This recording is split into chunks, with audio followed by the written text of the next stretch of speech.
The theory of communists may be summed up in the single sentence: abolition of private property.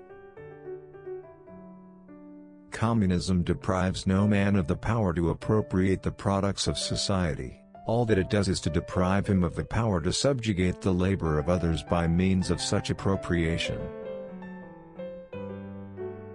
In proportion, therefore, as the repulsiveness of the work increases, the wage decreases. The modern bourgeois society that has sprouted from the ruins of feudal society has not done away with class antagonisms. It has but established new classes, new conditions of oppression, new forms of struggle in place of the old ones. Communism is the riddle of history solved, and it knows itself to be this solution. We should not say that one man's hour is worth another man's hour, but rather that one man during an hour is worth just as much as another man during an hour.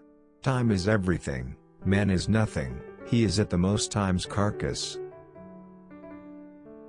Let the ruling classes tremble at a communistic revolution. The proletarians have nothing to lose but their chains. They have a world to win. Working men of all countries, unite. Then the world will be for the common people, and the sounds of happiness will reach the deepest springs. Ah! Come! People of every land, how can you not be roused?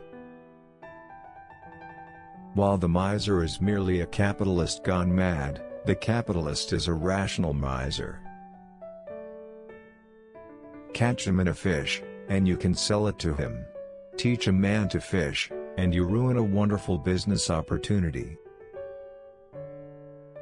Capital is money, capital is commodities. By virtue of it being value, it has acquired the occult ability to add value to itself. It brings forth living offspring, or, at the least, lays golden eggs.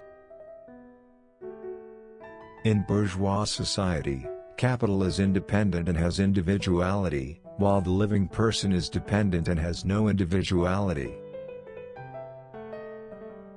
The will of the capitalist is certainly to take as much as possible.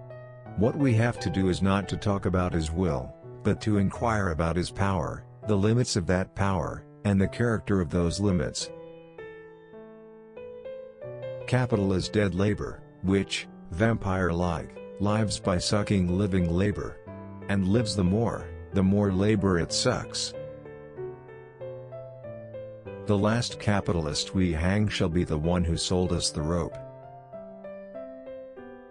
It is not the consciousness of men that determines their being, but, on the contrary, their social being that determines their consciousness.